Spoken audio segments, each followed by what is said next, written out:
Is pouring back into crypto at the fastest rate since 2021. This week alone, digital asset funds attracted $346 million in inflows. There's been $100 million into Ethereum products in the past 4 weeks. And BITO, the Bitcoin futures ETF, saw its largest AUM in history, even after its record launch a few years ago. I think it's fair to say that people are anticipating the approval of a Bitcoin spot ETF.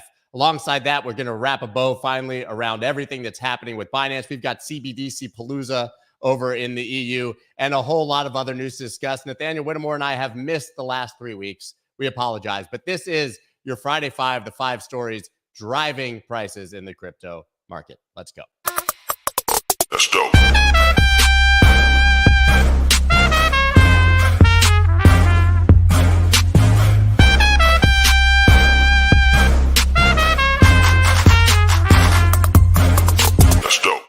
What is up, everybody? I'm Scott Melker, also known as the Wolf of All Streets. Before we get started, please subscribe to the channel and hit that like button. It's been too long. I'm going to bring on NLW so that we can break down the Friday Five. We really slacked here the last couple of weeks, man. Hey, man, it's been a weird little period, but we're back. As is the whole industry. We just wanted to give it a chance to get rid of the last of its 2022 and 2023 stink.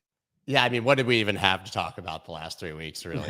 Very little was going absolutely on. Nothing. But the one thing that we have not gotten a chance to talk about, which has obviously been driving, I think, somewhat everything, is Binance, world's largest Bitcoin crypto exchange. Binance founder CZ to resign as CEO, plead guilty. We obviously saw that happen already in the past. There's been some surprise developments, I guess, since then. The treatment that he's gotten from the federal judge that he can't leave the United States. I think people were expecting he'd be able to. He's obviously stepped down from the board of Binance US, which apparently is still a functioning exchange. I thought it was effectively dead.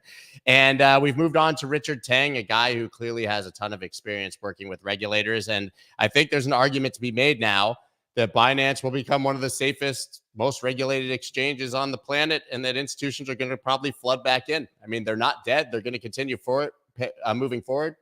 They're paying their fine. What am I missing here? Is Binance good to go? I mean, listen, it's all going to come down to confidence, right? And so a couple things. First, it is likely that there's a stabilization among individual users now that this is done.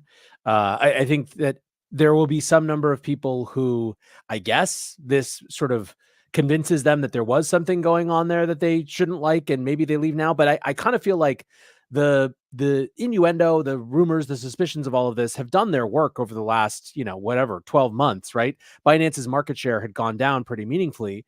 And it's sort of a situation where the people who were going to leave because of this set of things probably already had. So the people who stuck around were just waiting for this particular phase to be done, right? Which it is.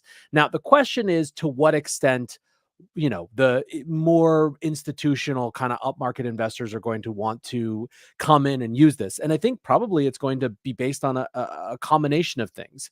One is, do they have different product offerings that make it an appealing venue for those investors? And two, do the sort of requirements of the settlement actually make it the perception of it to be an extremely safe place, given how open their books are going to be to the DOJ and to everyone, ironically, this could be very good for their business in the sense that, if you are trying to make decisions about where is a safe place to invest, the information about Binance is going to be radically more open than most offshore exchanges by virtue of, the settlement that they have. Now, of course, there's still the hurdle to get over with, compliance departments and, the sort of, lingering risk issues and things like that. But, for sure, the exchange has survived this, and that's an outcome that could have been pretty different. Yeah, it somewhat reminds me, I keep saying this, of Silicon Valley Bank, right? You had the collapse of Silicon Valley Bank, worst bank in the world. I would never bank there. Then the Fed and the government step in and say they're going to fully back everything. And everyone's like, this is the safest bank on the planet. Yeah. Like, I know that no matter what happens, I'm fully backstopped here. So if you have the United States government keeping that monitor in Binance, paying attention, I think that it's become a really good place for institutions probably to spend their money and to spend their time. Interestingly, you might not have seen, we've had this narrative that the CME had surpassed Binance in futures open interest. Binance has now taken the lead again, actually, since this happened over the last week. So they're at 114,000 Bitcoin, CME back to 108,000. That was about a 15,000 spread in favor of CME just a few days ago. So clearly, at least there's interest coming back in. And if you ask what the institutions think of this to sort of support this narrative, we have JP Morgan saying this is positive for crypto, the Binance settlement. And of course, Bernstein as well. Binance will retain its international dominance after U.S. settlement. So we're not the only ones saying that this seems to be a clear path forward for Binance at this point. Yep, absolutely. I mean, a lot of this was going to hinge on what that sort of narrative was coming out of it. And I think, broadly speaking, the to the extent that the best way to resolve this type of thing for everyone is a meaningful action that doesn't totally destroy value, that does signal an actual shift. Like everyone sort of seems to have got this one right. CZ stepping down seems to have been the big move that I think they needed to see, that to make it more than a slap on the wrist, right? I think it also telegraphs what would likely happen if we see other bad actors attacked by the United States government, that it could be a huge fine. Somebody steps down, but they're allowed to operate. I think this really eliminates the fear of these platforms getting crushed. And of course, I'm talking about maybe the DCGs and the tethers, if there's ever action against them. The biggest fear was that they crush Binance. That's not happening. This is actually how Wall Street banks were generally treated. Maybe not their CEOs, but, if a Wall Street bank did something wrong, they pay a massive fine. It's meaningful and they move on with their business. And that's what we're seeing here. And I think that that's really encouraging for the future if we have other actions.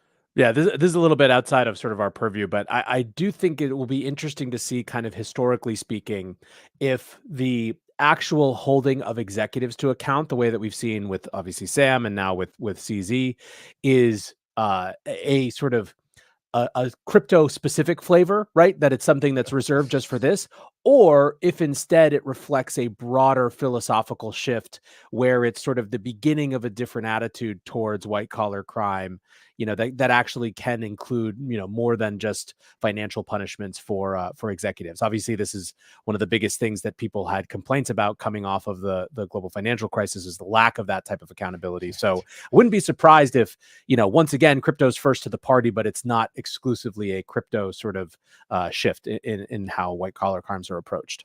That'll be interesting to see, because we certainly know that there will be a lot more white collar crimes. That's definitely coming. And since we're talking about institutions, here's our title, right? Money is pouring back into crypto. Crypto funds attract largest weekly inflow in 2023 as Bitcoin short sellers capitulate. CoinShares, digital asset funds, attracted net inflows of 346 million last week, fueled by anticipation for a spot Bitcoin ETF. CoinShares reported. Ether and Solana led among altcoins fund inflows. This is the largest numbers that we've seen since 2021, right? I mean, there's been a bit of a stagnant market to some degree. I think that it was boring until maybe Bitcoin broke 35,000.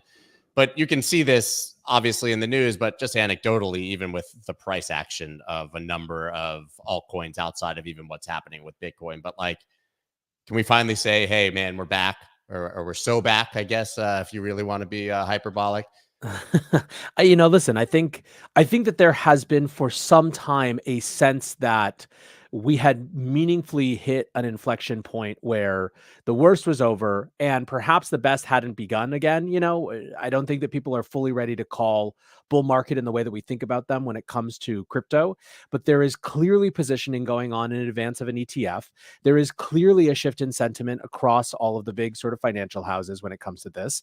The resolution of these issues, like the kind of twin pairing of a settlement with CZ and the conviction of SBF, those are real kind of cleanup moments. And, I think that what's not super clear is to what extent this is these big institutional funds really getting excited again versus just sort of making the rational play to position a little bit ahead of an ETF. But I also don't know that it matters all that much, because it all kind of contributes to the sort of positive feedback loop of narrative shift that leads to sort of a feeling and a sentiment difference, which has all sorts of impacts, which sort of take something that, again, might just be positioning to start, but makes it more real, right? When you see institutions come in this way, all of a sudden entrepreneurial interest goes up and builders get louder, and that makes it feel more real, and people who are on the sidelines come back in, and it sort of all has this sort of positive halo effect, almost regardless of the catalyst. And 9 weeks in a row of positive inflows, it starts to be less of a feeling of, this is sort of just a little shift, and something that feels a lot more significant. Yeah, I agree. And something I mentioned in the intro, world's largest Bitcoin futures ETF breaks 2021 record highs for asset under management. This obviously is ProShares BITO. It has 1.47 billion in holdings. As a flurry of Bitcoin ETF applications in the US seemingly spurs institutional interest in the asset. So this is part of those inflows, but this is pretty astounding when you think of it. First of all, when BITO launched, it was at the peak of a bull market. It was the fastest ETF in history, not just crypto, any ETF to a billion assets under management. This is arguably the most successful ETF launch in history. We've had years now of watching this thing and knowing that it massively underperforms the price of spot Bitcoin, right? I think the last numbers I saw roughly 10% a year, obviously just because of the way that futures contracts roll and that they have to buy futures contracts that are dated further out. So even knowing that this product is underperforming spot, people are buying it in anticipation of the spot ETF. To me, that's just an exceptionally bullish narrative. Yeah, I mean, listen, the evidence is getting stronger and stronger, and it's getting harder and harder to kind of have the ETF is fully priced in kind of argument, or that the ETF is a non-event kind of argument. We'll see if people sell when the thing actually happens, but it is very clear that people, and by people I mean markets and investors, think that this is going to be a significant moment for this asset and for this asset class. Yeah. Do you think that outside of the spot ETF that any of these inflows have another narrative behind them, or do you think that we're just like riding hard on this single thing at the moment? I think that the specific catalyst that makes it feel like this is the thing to do now is for sure the positioning ahead of the ETF. Everything. I mean, listen, we've had along these 9 weeks continued signals of increased SEC engagement, right? Like a sort of a different tone from them, not necessarily in public statements, but in terms of the way that they're actually having people revise their their documents. So I think that there's clearly a big piece of that. However, I also think, and this is something that you and I have talked about before, that there's probably a perception that crypto has been, broadly speaking, underpriced relative to other risk assets because of the absolute chaos in the market over the last year post FTX collapse, right? We had a decoupling to the downside where Bitcoin and crypto and, the rest of the assets in the class were sort of probably more depriced than they would have been naturally, even in a bear market, because of the overhang of, government regulation and all those things. So it seems to me like the combination of a little bit of correction of that, mispricing based on, those risk factors being eliminated, plus the specific catalyst of an ETF coming up as a reason to do it now, plus, the emergence of some sort of new inklings of narrative around, Bitcoin is being talked about on the shows again, right? It's back on CNBC, and it doesn't take too much of that sort of narrative salt sprinkling to just round that package out and make it make sense. Yeah, I absolutely agree. Our next story is the CBDC at Palooza. As I mentioned, fiery public hearing on digital euro sees experts diverge on key issues. Actually, there was a study project. I don't know how to pronounce it. I don't know. I destroyed that one on my show. Yeah, I just did it twice. CBDCs can meet privacy requirements. BIS research reveals. People who don't want you to have privacy tell you that they can give you privacy. I mean, that's how I kind of read that headline. I don't think the BIS is to be trusted, but it seems like CBDCs are on the docket. They've been on the docket in Europe for quite some time. The ECB is a very big proponent of them. Like if you compare the statements of the ECB compared to the Fed, very, very different tone about a digital currency, right? The Fed is very circumspect. They push it off to Congress all the time. It's, they don't want to touch the decision-making authority on that one with a 39.5-foot pole, right? Whereas Christine Lagarde and the ECB are much more vocal about their support. They're actively trying to, figure out what European citizens' issues with this are and try to address them. I think that the issue, because I dug into this a little bit this week, and this is not just in Europe, this is sort of, all around the world where CBDCs are being considered, is that there's this lip service being given to citizens' concerns around privacy and surveillance. But instead of actually trying to, it's not even that they're not trying to address that issue. It's that the first response to it is to dismiss it as sort of the wild fantasies of conspiracy theorists, right? Like, Right. of course, the government isn't going to do this. And at this point, right or left, people just aren't buying that sort of blithe dismissal of what feels like a fairly meaningful concern. And so, to the extent that these governments are serious about this and actually want to sell citizenry on what they perceive as the upsides, you're going to have to do more than just sort of dismiss those concerns as to be dismissed, Yeah, I totally agree. I think you kind of joke like, yeah, just trust us. Like literally everybody assumes the dead opposite. We assume that the government is going to intentionally try to do this and remove our privacies. And we've seen it in China, right? So China doesn't mean that it's the rest of the world, but nobody wants to go down, I think, that slippery slope of the CBDC examples that we've seen. And I'm sorry, I don't believe a BIS study that says your privacy will be protected. There are people working for this. Chris Giancarlo, I don't know if you know him, but used to be the head of the CFTC.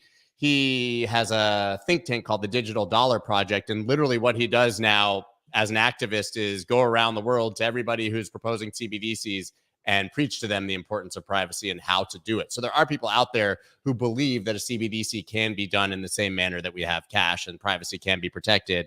I still think we believe our government is going to go for that because that's not the intention here. Yeah, I mean, listen, Giancarlo is a sort of an exception proves the rule type of person who has hurled his body, his reputation, his future career on threading that needle and actually creating a cash-like thing. I think his sense is that this is completely inevitable, and he's trying with sort of everything that he has and trying to recruit people who feel like him to the idea that, it's coming, and so it has to be wrenched into sort of a cash-like instrument, and that's the only way to do it. So we'll see if that argument works, but it's become more of a political issue in America than I think anyone would have thought. So I have a hard time imagining that it gets too much traction here, at least in the immediate future. Even the Fed has said we don't want to do this, right? Yeah. I mean, so I don't think it's happening anytime soon in the United States. Treasury seeks expanded sanctions powers in digital space, aims to combat use of digital assets in illicit finance. This whole timeline to me is just so suspect, right? We had the Wall Street Journal article about terrorist funding of Hamas with crypto, quickly debunked, but the politicians and the regulators have not really accepted that debunkment and have continued to use it and beat the pavement to gain more power over the crypto industry. This is Wally Adeyemo, is a deputy Treasury secretary, and he made these comments at the Blockchain Association meeting in front of a bunch of pro-crypto advocates in DC. I mean, he basically said this is a threat to national security, that crypto is being used not only, I don't have the quote in front of me, I talked about it yesterday, not only for illicit finance, it was like child, like illicit drugs, it was child labor, and all this crazy stuff that he said that crypto is being used to fund. Most of that has been already debunked, but that doesn't stop him from wanting a secondary sanctions regime and asking for more power for the Treasury. So on the one hand, we have yay Bitcoin spot ETF. On the other hand, seemingly we have scorched earth against everything crypto. Yeah, I mean, the Treasury has always been the biggest antagonist in many ways, the quietly the biggest antagonist of the crypto industry. Going back to the infrastructure bill fight, 3 years ago now, when that bill sort of happened and there was sort of the provisions around, broker definitions, at first the entire DC lobby establishment thought that there had just been a mistake, like that someone didn't understand. Then they got in there and started talking to people at Treasury and found out that they did understand and that Treasury really did want those powers and that they wanted, effectively to create a situation where crypto was soft banned because, node operators can't provide KYC. Like, it's just not possible. This has been a recurring fight. It's been ongoing ever since that. Now, I think the Treasury kind of slunk back into the background a little bit as other members of the administration took on a louder role over the last, year and a half or so, right? They were very content to let Gensler become enemy number one. And then they were content to sort of, have the banking regulator establishment and Operation Choke Point be the vehicle. It's, to me, what's perhaps not surprising and a little conspicuous is just as all of those things sort of seem to be leveling off and receding into the distance a little bit and, actually going through settlements, all of a sudden we have sort of like this expanded powers, come screaming in as a request. And, whatever. The only positive thing is that I don't think a lot of congressional allies that we have are buying it either. And regardless of whether it's in the context of crypto, I do think that a key political issue over the next election cycle is going to be expansion of government powers and the fight against that. Yeah, I think it's just noteworthy that there's no like backing off by this administration against this industry, even if we do get a Bitcoin spot ETF, right? It's funny, even the news that Binance was kind of in the clear last week came within 24 hours of Kraken suit from the SEC, right? So I think it's just very clear that nothing's really changed as far as the way that the anti-crypto army is going to approach this industry. I don't know if you saw this while we were talking, somebody literally sent me a message, you need to see this. Circle refutes false claims on illicit financing. Have you seen this? Because I'm going to surprise you with it if not. So this is from Dante Disparte. It's a letter written to Chairman Brown and Senator Warren. They list off a few things. I was trying to read it. First, Circle has long made combating illicit finance activities, including those, blah, blah, blah, guiding principle of our business. Circle does not bank Justin Sun. That's number two, is that they're outright saying they don't. Third, Circle is a highly regulated financial services firm that devotes substantial resources to ensuring we are compliant. Doing a lot of ass kissing here, but this is the kicker, the quote that he sent me. I'm going to show it to you right here. Moreover, Circle supports Senator Warren's and Senator Marshall's recent amendment to the National Defense Authorization Act to strengthen AML provisions in the digital assets industry. We also share broad agreement with Chairman Brown's recent letter to U.S. regulators calling for a stronger disclosure regime in digital asset markets. So maybe we're not getting a central bank digital currency, but we may be getting a highly regulated stablecoin that's very in line with this administration's wishes. I mean, listen, Circle's play in my mind has always been for a very long time to thread this needle and be there standing when it becomes clear that it's politically unpalatable to have an actual CBDC. They're trying to be basically the sort of, the private market infrastructure that can be adopted and integrated into the public system. Because at some point they're going to say, look, we already have effectively a CBDC that's, clearing billions and billions of dollars. So I don't know. Whatever, man. It's it's a tough game that they're playing. But talking about like the first whole 3/4 of the letter is like everything you're saying is wrong. Then the end, but we support you, But just so you know, we're on your side. We have the privilege on the outside of not playing politics because we get to lob bombs in, and that's frankly it's our job. It's the job of everyone in this industry, media or otherwise, to hold to account everyone who's both in this industry and outside of it. But it's a different role, right? And figuring out how to actually sort of thread those needles is very difficult. And unfortunately, we have to deal with the Senator Browns and the Senator Warrens right now. So I don't know. Yeah, they have to. I totally agree. But interestingly, from the top of its height of market cap, USDC is down about 60%. Right. Yeah. You're talking about watching USDC that was only 10 billion behind Tether at one point. Now, I think it's roughly 30-ish for USDC, and Tether's going to be pushing 100 billion soon. They're at 90. So you can see clearly where the market has decided, regardless if that has anything to do with Circle's positioning with regulators in the government. I have no idea if it has to do with the Silicon Valley Bank collapse and just there was a huge outflow from USDC at that point. I don't know, but USDT is booming all over the world and USDC is shrinking. Yeah, I mean, listen, I think USDC is the outflows are a critique of the U.S. government regime and the U.S. regulatory regime more than Circle specifically. Now, of course, they implicate Circle because Circle is a part of that, but I don't think that people took a rational look at USDT versus USDC on the merits outside of that and said, oh yeah, we want to move into Tether. I think that they said, look, the company that was trying to be the most compliant got caught up in this Silicon Valley Bank thing. They got depegged. Like that tells you everything you need to know. We're out, Yeah, YOLO. Like, well, if they're screwed, I guess we might as well go with the one that's bigger because they might be screwed too. Yeah, good attitude. Finally, our fifth story and the most obvious one of the week, I think. MicroStrategy Saylor makes biggest Bitcoin purchase in more than 2 years. Crazy, man. The firm's Bitcoin holdings are now worth roughly 6.5 billion. He's up over $1 billion because their cost basis is down near 30,000. This was 16,130 Bitcoin they bought in November. I mean, and the cost basis was just 36,800, something around that. Price is actually higher than a purchase announcement by MicroStrategy for once, which is good news. But this dude, I mean, is he ever going to stop? Is he going to own it all? Are we going to have any left? He's never going to stop. There are 3 things now that you can count on: death, taxes, and Michael Saylor buying more Bitcoin. This is all there is. It's never going to stop. People are so fear. I see the funny narratives. It's going to be centralized. It's such nonsense. I think the only story here is that this dude has incredible conviction. I just can't imagine. Just imagine a world where Michael Saylor literally becomes one of the richest men in the world just because he dollar cost averaged into Bitcoin. I mean, that's the trajectory right now. Yeah, it's really insane. But you gotta, I think, respect it. And honestly, not financial advice, but the way that he's approached this market is probably a lesson for most people who try to go full degenerate and trade more altcoins to make more Bitcoin. You literally just have to buy Bitcoin. Yeah, I mean, listen, I think my guess is that Saylor is a more influential figure this cycle than he was last cycle among his peers.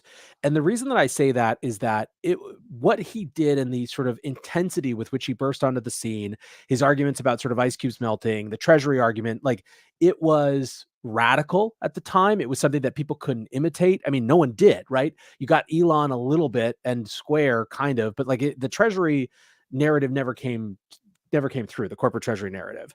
Now you have just a sort of the slow accumulation over time. And it looks a lot savvier, with the benefit of a full cycle, having lived through a down market too, than even it did before. And he's sort of, Saylor's not a quiet guy, but it's certainly not like the same sort of introductory bombast that it was when he first kind of emerged onto the scene. So, it'll be he's not quiet, but he's also not flashy about it, right? Yeah. It's the same strategy. Listen, there's nothing, if you're in crypto, there's literally nothing more quote unquote boring than just buying Bitcoin all the time.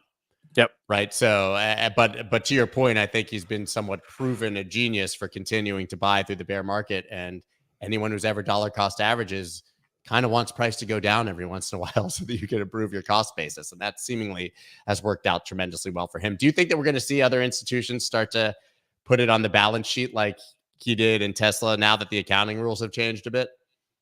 I'm skeptical. I'm really skeptical. I think that didn't happen. Yeah. Listen, as much as we are coming back, I really do believe that sort of the rampant fraud of this cycle, compared especially to things like the ICO boom, which looks quaint in retrospect, they really did, I believe, set things back quite a bit. You are going to see professional investors, I think, start to treat this like just a legitimate asset class that they want to be in and have exposure to and have an allocation to on a much bigger scale than they did the last cycle even. But I don't think that that's going to, the sort of more novel experiments of putting it on balance sheets and things like that. I just think that that's going to be a bridge too far this time around is my guess. But, I'd love to be proven wrong on that. I agree, but the beautiful thing about it is this time we don't need it. Yeah. Right. So we didn't have a Bitcoin spot ETF to debate ad nauseum in the last cycle, which we do now. I think we covered everything we've got here. 30 minutes. Perfect. Guys, everybody follow NLW, obviously, on X, his own channels where this is also broadcasting, and The Breakdown, which is I still argue is the best podcast in the crypto space, man. Thank you for everything you do. I'm glad that we are finally back. We're back. I'm sure we're going to get disrupted by Christmas in 2 weeks, but hey, we're going to try our best to keep showing up every Friday. Love it. All right. Thanks for having me, guys. Thanks, everyone. See you next week on Monday. Bye. That's dope.